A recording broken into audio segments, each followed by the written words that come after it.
Terry and I, Lights, camera, want action. to thank Sweeney for dropping her entire calendar to us today. That son of a bitch. Since Sweeney can't be here, we wanted to get something to fill in for her. I called up Mike Rowena, and since he's married now, I asked him for his blow-up doll, the one with the pneumatic mouth, and unfortunately he couldn't get it to us in time, but we were going to have it sitting here for Sweeney. Okay, so now this is the first time we've been together for a while, and I want to hear a round of applause for the new chairperson, Peloton. Everybody, yes? Can I get the same kind of applause for Judge Barry? Okay, that's what I was thinking. All right. The first thing I want to do is tell the story about Judge Gill. About 2 weeks ago, when we weren't allowed to use names, he was having a problem getting a client in his room. And I was in there doing a case, and I asked him, what's the problem? And I talked to the carrier and said, I'm not going to do anything to help the board with their stupid rules. So I said, Judge, why don't you call him by his initials? He said, that's a problem. His initials are BJ.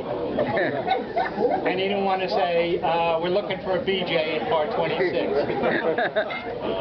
So, was the court reporter? Yeah, that's correct. So I went outside. And I said to anybody, does anybody have a case in part 26? 3 people stood up, checked the first one, the second one, the third one, had the initials BJ. Said, come with me, brought him into the room, and he was gone. Everybody else was there, but he was gone. So I told the guy, sit here. I go outside. He was by the front desk trying to get help. I said, come over here, young man. He said, what? I said, you should go to part 26. There's a BJ waiting for you in your room. He's like, oh, thank you. So now I go back to the attorney's room. I'm sure you were. I go back to the attorney's room. Who's the reporter? Hold on.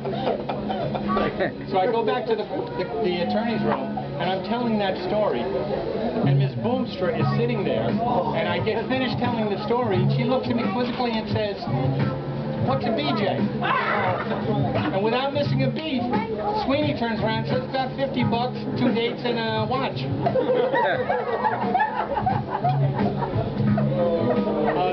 The thing about Brooklyn is that some of the judges are very easily... We apologize. They sat down and they'll get them. Should we apologize to your wife now or later? Some of the judges are very easily distracted by shiny things. It makes it, you can say anything, you can do anything, and what we do is we say, ooh, so I thought I would bring this because Sweeney is just as distracted. And I was going to say, oh, Sweeney, oh, look, oh, Sweeney. What a pain in the ass Sweeney is. Oh, Sweeney, look. What a son of a bitch Sweeney is. Oh, no, oh. And I won't mention who the judges are, but some of them are here. There are some people who wanted to be here tonight who couldn't be. Jackie Weinberger, she didn't want to step on Sweeney's turf. She's afraid she'd get kicked in the teeth. Originally, Bob Berkman was going to be here, then he wasn't going to be here. He was uninvited, but he finally showed up. Yay, Bob. Joe Clark wanted to be here, but he couldn't find a reason to wear a dress. Judge Griff wanted to be here, but he couldn't make it. He called up Terry, and Judge Griff, we all know him. He grows all these things on his property, and he sent plants to people. He's given asparagus, zucchini, and tomatoes. He wanted to show up tonight and give Sweeney some of his seed. She laughed. Exactly. There are going to be people who are happy and sad about Sweeney leaving. For example, sad is Judge Goldstein. He wanted to date her, but he doesn't have a ladder tall enough. Some of the people who are going to be happy is Lou Burko, because now maybe getting an attorney will get him some decent fees. Monica O'Brien is extremely happy because now she can get away from Kelman and go out on her own. Kelman's going to be very happy because he got rid of that loudmouth broad O'Brien.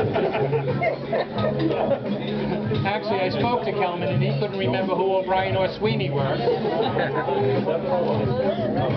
I spoke to Saida and he said that he asked Sweeney if she'd put in a good word for him with some of her clients. She fixed his ass. She called my Freund.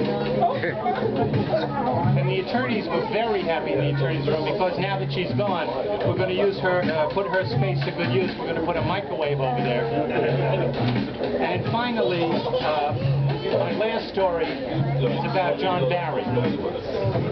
John Barry, a couple of weeks ago, went in the men's room and he saw a leprechaun.